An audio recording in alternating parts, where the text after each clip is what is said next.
packed into the meat. Pretty excited for that.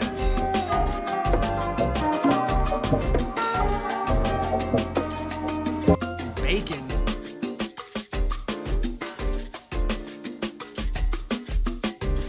Some Humboldt slider. I cannot wait. What's up? Y'all know who it is. It's your boy Leo Rydell here at Humboldt to try this.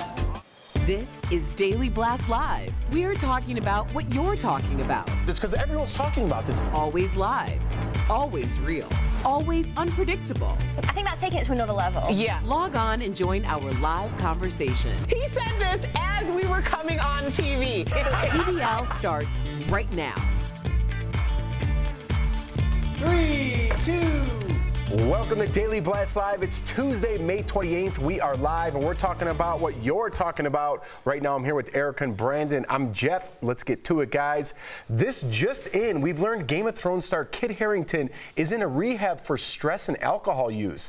The actor who played Jon Snow, in case you didn't know, secretly checked into a luxury health retreat weeks before Game of Thrones finale, or the week before the Game of finale episode. We got it. Sources close to Kit says the show's ending hit the British actor really hard, prompting him to check into the facility. Last month, Kit told Esquire magazine that he broke down after shooting his final scenes as the character. I saw this on Instagram. I was scrolling through, and then did you see this yet? The reaction when they were doing the read through. Yep. And his reaction to that when he had a spoiler alert. Kill his lover. I'm sure everybody knows now. Yeah. But he was crying for real. He was crying at the table. I mean, you can get emotionally attached to something like that. I think it's something where you've been around these people for quite some time.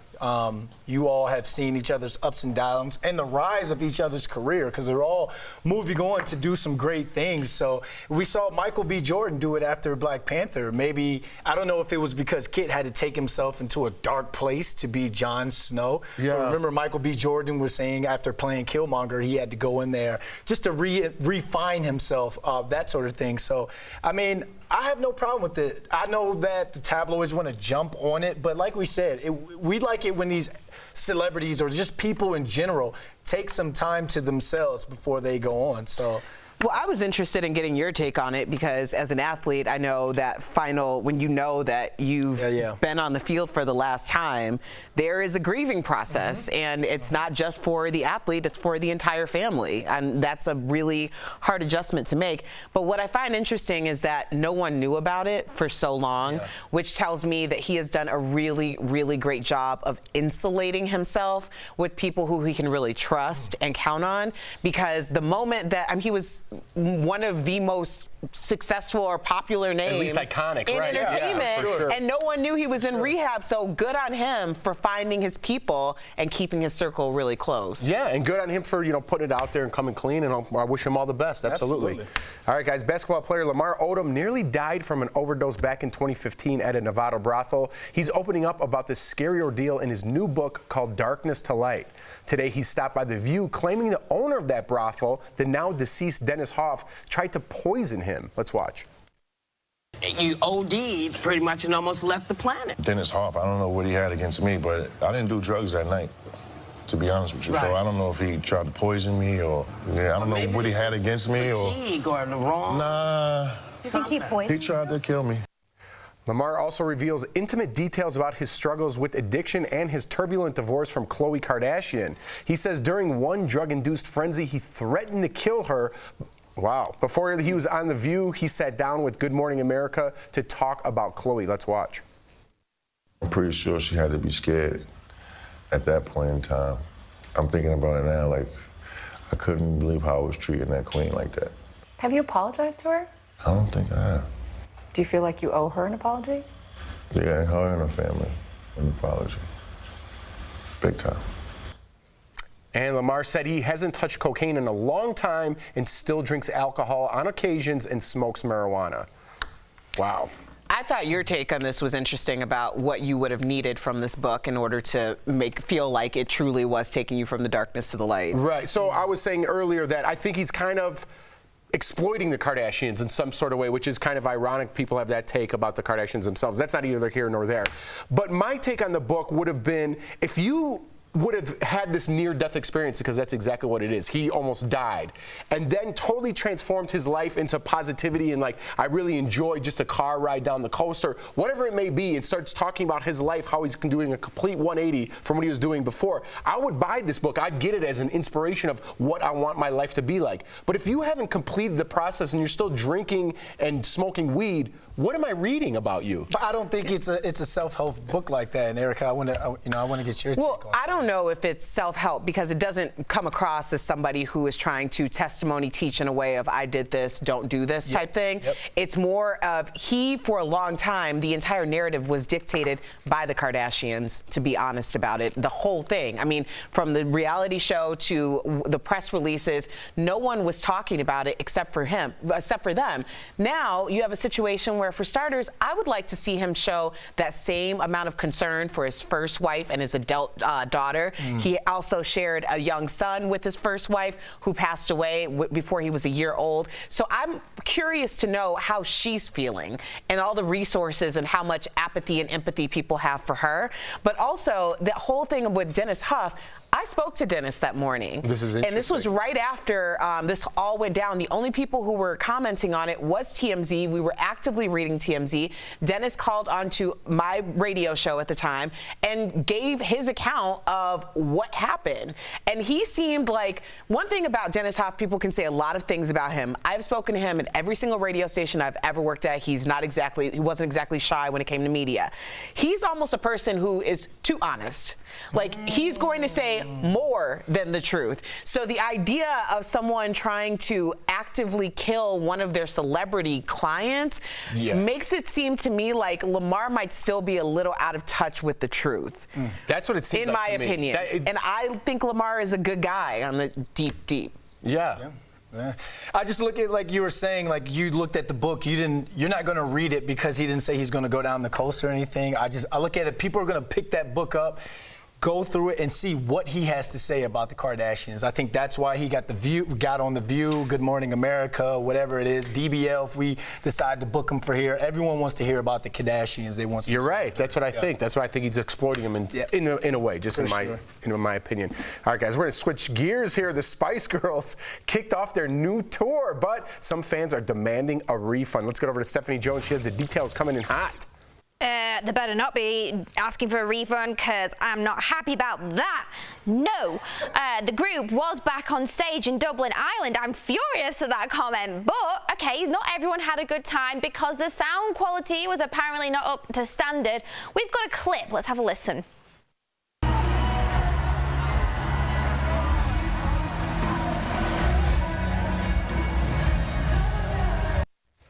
All right, so Mel B apologised to fans and she promised better shows, but then last night in Cardiff, Wales, some fans, call yourself a fan, they walked out after more audio issues.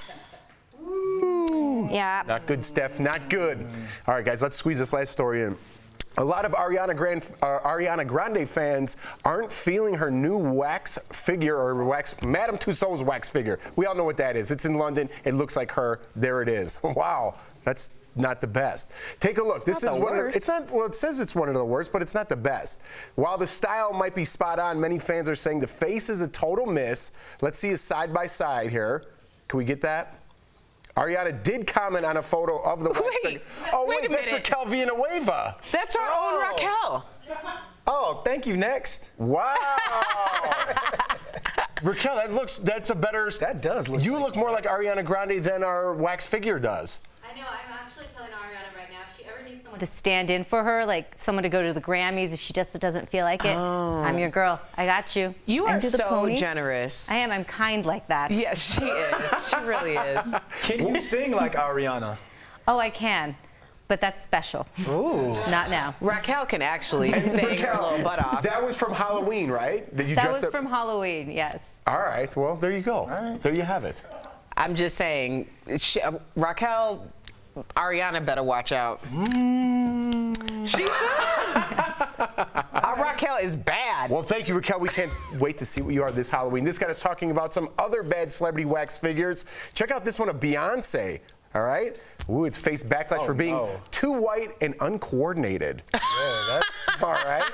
What about this wax figure of Jennifer Aniston? Many said the jawline is just too much and doesn't look anything like Jen's face. That's a good one. I think that's not bad. That looks like Along Came Polly. And finally, how about this one of my boy, JB? That's the worst one for sure. Looks more like a Sims character than the Beat. Oh, yeah, that's terrible. What's with those eyelashes? I mean, I love them. Terrible. If they were on me.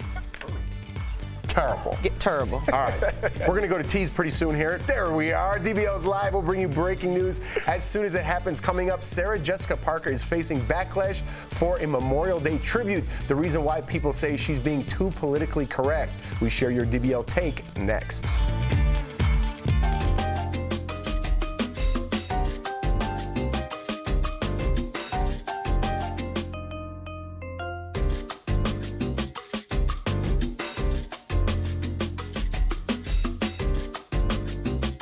I know, and then I saw you, and I was like, whoa, this prompter's gone. Okay, hi. Are we on? Yeah, we're on. So, Yeah. let's talk the Spice Girls. We didn't really get to talk about it. So here you have this much anticipated tour, reunited, and it feels so good, but you can't hear anything. How disappointed would you be? I wanted to ask you about your sister. Your Spice Girls. But we had to hurry up to get that last story in. So Steph's sister is going to the concert next week, and we want her, like, is she gonna do some recordings for us or something? Spin around, Alex. Hi guys. I'm just getting ready to head on home. But yeah, basically my sister's gonna go see the epic, the one and only, the only girl band of all time that actually matters, the Spice Girls, next week. Yes, they have had some audio issues, but you know, that's not their fault, it's their crew's fault. Sorry, audio guys, but you need to pay more attention to those paying customers. Calling out the crew. Yeah. Calling out the crew. over there. I don't think Mel B and Baby Spice are behind the scenes plugging the wires together, are they? Let's be real. Mel B couldn't see where to plug it in at. She's kind of No. Sorry, that's some audio tech guy's fault. No, that's Does your simple. sister have good seats? I don't actually know. I've not got that far into the conversation. I only found out today that she's going. It's her birthday on the 2nd of June.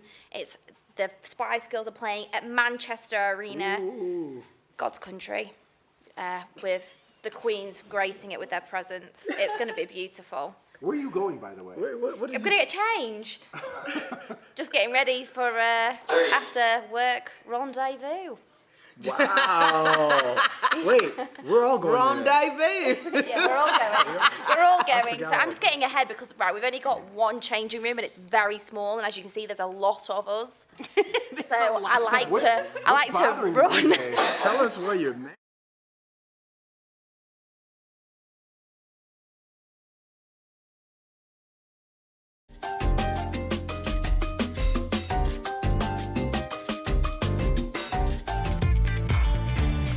Welcome back to DBL. Sarah Jessica Parker is facing criticism over a Memorial Day tribute post on Instagram. The caption on a photo of an American flag reads, "It is an honor to remember all our men, women, and LGBT veterans who sacrificed, who gave selflessly and with grace. You have our lasting gratitude." Some fans gave props to SJP for the inclusion in her post, but others are accusing her of being too politically correct. One person said, "They aren't LGBT veterans, they are all veterans." We want your DBL take. Are we becoming too politically correct, guys? Why don't you kick it off, Brandon? All right, here we go. Michael from Twitter says, yes, as a world we are, for two reasons only, money and success. I kind of agree. I'm a little old school mixed with a little new school, so I feel as that there are some things where we are becoming too PC as a society, but at the same time, when it comes to this, when we're talking about people who gave their life in the line of duty, I don't care if you're LGBT, down with OPP, it doesn't matter, because if you're a person, if you're one of the people we're reading and you won't go over to fight in a war, or you haven't gone over to fight in a war, you can't say anything about who's gonna go over there and lay their line or who has laid their line down in the past. So I get why people are upset, but at the same time, they deserve the highest honor as well. Absolutely. Theo says the PC police is running amok. Do we need to call out every group just so that not a single person is offended. Theo, I think in this case it's not about calling out every group so that the person isn't offended. I think it's about the fact that the T in LGBTQ stands for trans. And trans people are being told actively right now in our military that they are not allowed to serve. So that's the reason why she decided to call out the LGBTQ community. I think it's also really important to notice the difference between Veterans Day and Memorial Day. Yesterday, was that yesterday? Yesterday was Memorial Day, not Veterans Day. But I think that we should always honor the people who served, of course. Right, and let's get this last one in. Jenny says, I see nothing wrong with SJP's message. It's sweet, inclusive, and just what this divided country needs. I'm with you. I'm here with Brandon. You know what I mean? If someone put their life down on the line for us, I'm not going to bash this comment, but I do worry sometimes we are getting a little too PC. Men and women put their lives down. That's it. I mean, there's all different races, there's all different nationalities. There's men and women. There's everybody. If we start calling out every single group, I don't know. We're all people at the end of the day, and I hope we get to a place in our country where we're just known as people. But again, and thanks again for your service. Absolutely, absolutely, guys. All right, Harrison Ford is shutting down rumors on who will play the next Indiana Jones. Let's get right over to Raquel Villanueva or Ariana Grande. She has news at the moment. That's right, Jeff. There have been talks about Chris Pratt eventually becoming the next Indiana Jones in a reboot. But who does Harrison Ford want to pick up the whip when he's gone? Well, the answer is nobody. The 76-year-old tells Today that he doesn't want anyone else taking over, saying when he's gone, the character should die with him. Right now, the 5th installment of the series is set to come out next summer with Harrison Ford and Steven Spielberg on board. So, DBL Nation, do you agree? Should Indiana Jones never be replaced? That's a good question, Raquel. That's a little egotistical, don't you think? The character should die with me. Right. I mean, it's his legacy. But the last one that they had, Shia LaBeouf was his son, and it looked like he was going to be the next. Well, he wouldn't be Indiana Jones. I forgot his name in the movie, but obviously just a different character, but bringing on that same. Yeah, I don't want to see Chris Pratt. I don't want to see Chris Pratt, the Liam Hemsworth, the same the same cycle of actors that we see right now. Let's go get somebody, if they're going to do it, let's go get somebody that pushes the envelope a little bit. A Jeff Schroeder type? Oh, I'll take it. I look good in a hat like that. Coming up on Daily Blast Live, DBL co-host Tori Shulman goes one-on-one with Richard Pryor Jr., son of the legendary comedian. Find out what life was like growing up with a famous father and how he reacted when he told him he was gay.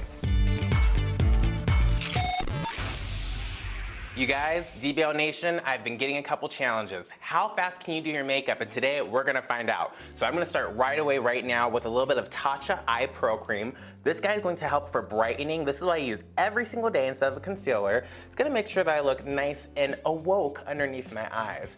Quick and easy way for anyone at home that doesn't wanna use a concealer to still get a hydrated and brightened finish and actually get some skincare in their makeup. This isn't just a concealer, it's an eye cream once again with a tint. I wear the shade Candlelight from Tatcha Harper, but you guys let me know what you use. Now next, I'm going to use Kosas Facial Oil Foundation. This is amazing if you live in a dry climate like myself here in Colorado. And I'm gonna take this foundation, I'm gonna put it onto a powder brush, and this is great for spreading out coverage. I actually got this trick from my husband, Ty J. Banks, I see you out there. And you're gonna just get this even hydrated glow for your foundation. Is this for camera? Probably not, but great for everyday wear if you're working in an office, if you're working just anywhere except for in front of a camera, you should totally have this foundation. I got this about 3 weeks ago and it stays on my skin all day. And notice I'm working with makeup all day as well. I get hot, I get nice and warm through the day, I'm moving around, and still this foundation goes all over my skin beautifully. I barely even have to look at it and it looks like butter, guys. So that's gonna be my Kosas Foundation Oil. Next up, I'm gonna take a little bit of a loose powder foundation and we're gonna blend this guy all over to set that foundation. Now, you might be asking, why are you gonna put a powder on top of foundation or on top of an oil if you're dry? I still wanna set it. I don't want this guy to move all over my skin, so the powder is going to help to make sure that it's gonna stay locked and loaded all day so I have a beautiful appearance, but I still have that smooth glow, okay? Now next here, I'm gonna take a little bit of a cream blush from Too Faced Cosmetics. This is from their Peach collection. And this is a matte cream blush to give me a little bit of color on my cheeks, y'all. Welcome back to DBL. Growing up with a celebrity parent can be a blessing and a curse, but sharing the same name as your famous parent, that's another thing entirely. It's a burden Richard Pryor Jr. knows all too well and talks about it in his new book, In a Prior Life. Clever. DBL co-host Tori Shulman sat down with him in today's DBL Spotlight. Thank you, Richard, for being here. Thank you for having me. Thank you so much. It's hard to talk to you about your father without mentioning with complete respect, but when you share the same name, it's not always the easiest thing. So were you like your dad? Were you similar? Are your personalities the same? I think almost in every aspect. I think the trials and tribulations we went through in life were the same. The addictions were the same. Our mannerisms and everything the same. I even walk like my father. Yeah. My father wasn't like what people saw on stage. Right. You know, my father was quiet, he was an introvert, you know, kind of shy when he wasn't performing in front of people on stage. When I was born, my name was Rodney Clay Pryor. Right. And my father went up to the hospital while I was still in the hospital and changed my name to Richard Pryor Jr. Years later, when I was a teenager, when he became famous, he told me, if I would have known I would have been famous, I never would have changed your name. Your dad is, to this day, still one of my favorite comedians. Were you allowed to listen to your dad's material, considering he was a bit controversial in the best possible way, but you were, you know, young at the time? Of course not. The things I heard wasn't anything different than what I heard, you know, in the house. Because I was in a house of, you know, bootleggers and prostitutes and pimps, so everyone talked like that. That's hilarious. Now, do you have a favorite Richard Pryor movie? My favorite film that my father did was Which Way Is Up. Oh, really? Yeah, Oh, I really love that. love that. I love the fact that he was able to incorporate people out of his life as far as characters in the film and play 3 characters. You tried stand-up comedy like your dad, but then in your early 20s you gave it up and you enlisted in the Navy. I was dealing with issues with my sexuality at the time, and I think me going into the military was trying to be a man to prove I was a man. When did you actually come out to your dad, and how did he, when you actually did come out, how did he take it? I was in the military. Yes. And I was going to get married. Yes. My dad took me to dinner, and I ended up, because he came like in for the wedding and stuff, and I said, I don't think I can do this and everything. So he was like, you know, you don't have to do this. Probably less than a year after that is when I finally called him on the phone and told him that I was gay, which was the hardest thing I've ever had to do. But his reaction was totally not what I expected. Yeah, you said he was actually like, okay. Actually okay and everything, and you know, whatever you do in life, you know, be the best at it in life. You were a drag queen at one point. Are you still performing drag? Did your father ever know? Tell me about that part of your life. No, I don't still perform drag. I did back when I was in the military, that's when I first started. My father found out because I had to tell him, because at one point in my life, I had a best friend who was actually jealous of what I was doing because they were doing it as well. Oh, wow. And they called the tabloids. Wow. So I was outed to the world. I want to ask you particularly about addiction, because we talked about your father's struggle with addiction. We all know about that. It's something a lot of our DBL Nation goes through. And talk to me about your own addiction and how it mirrored that. I think it was like a week before my high school graduation. Talking to him on the phone, and you could tell he was out of it. Yeah. And I remember when he actually came to my graduation, I don't know if it would be like you would consider a manic episode, but yeah. you know someone's like really wired up and all this stuff for my graduation. And then a week later was this burn accident when he tried to take his life. And just seeing him in that downward spiral was a very difficult thing. And so difficult, I remember I used to speak out against it. Oh my God, I would never touch a drug, I would never do this, and I found myself doing the exact same things. And I think a lot of it deals with when you're not comfortable with who you are as a person, when you're trying to fit in and to be liked by everyone. And I think a lot of things that we do in life, it's surrounding yourself with the right types of people. Because I had to separate myself from all of it. The whole the lifestyle. Whole lifestyle, That's what people everything. say. So that was the process when things started to change. For someone who is not only of someone famous, but to be African American, out, and was a drag queen, you are a pioneer, and you paved the way for people to be comfortable with it now. So you should be very proud of yourself. Thank you so much. Very proud of yourself. Thank you very much. Thank you. Great job, Tori. Richard Pryor Jr.'s book, In a Prior Life, is on bookstore shelves right now. We'll be right back.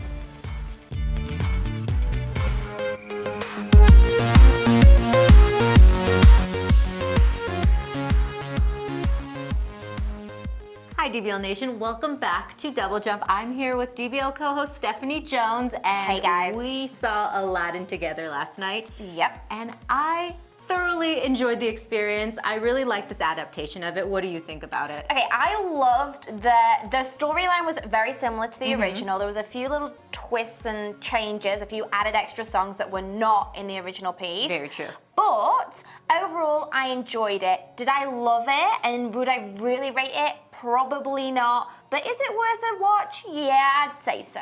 I would say Will Smith's singing is a little rough in that. Sorry, Will, we love you. Like your genie kind of made up for it, at least in my opinion. Yeah, I loved Will's genie. I think he definitely, I loved his humor. He was very fun. Some people said that they felt it was like really old school humor, like that wasn't so funny anymore, but I thought it was. Yeah, I guess maybe we are older, so that might be why. But maybe. I enjoyed it. I think I heard some kids laughing in the theater. Yeah, and I think, you know what, Princess Jasmine, she was the pink Power Ranger in a previous, obviously, the Power Rangers movie. I thought she was phenomenal. I agree. She stole the show. She really did. Her voice, her acting, just the character she played. I think they did it right this time to make an adaptation, not just sticking to the old storyline, but giving it a new life and a new ending. And I thought they did a great job with her storyline. Okay, would you go to the theater? Would you wait for Redbox, or would you just like not see it at all? All right, just because of the songs and how it's grandiose, I would tell you if you have kids, you should see it in theaters because they'll enjoy the experience. It'll be really fun. If you're just wishy-washy and have some kind of nostalgia about Aladdin, I would say maybe wait to see it at home. If you want to take your grandkids, take your kids, go to the cinema. If you want to watch it for yourself, wait to watch it at home. But it is a show you have to see. It's worth it. Go to see Aladdin, Prince Ali. Fabulous, he's fabulous, so fabulous.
Welcome back to DBL. We love sharing your comments. Erica. Yes, we do. Cheryl Hannah on Facebook says, OMG, her wax figure is really bad. Poor Ariana. And Ellis Walker on YouTube says, Raquel, you might have to bring back the Ariana Grande costume for Halloween again this year. I agree. They kind of look like Snooki now that I look at it again. Look at it one more time. Do we have it? Don't you see Snooki a little bit? No, I actually see Ariana Grande. All right. We'll be back tomorrow, same time, same place, everybody. See you then.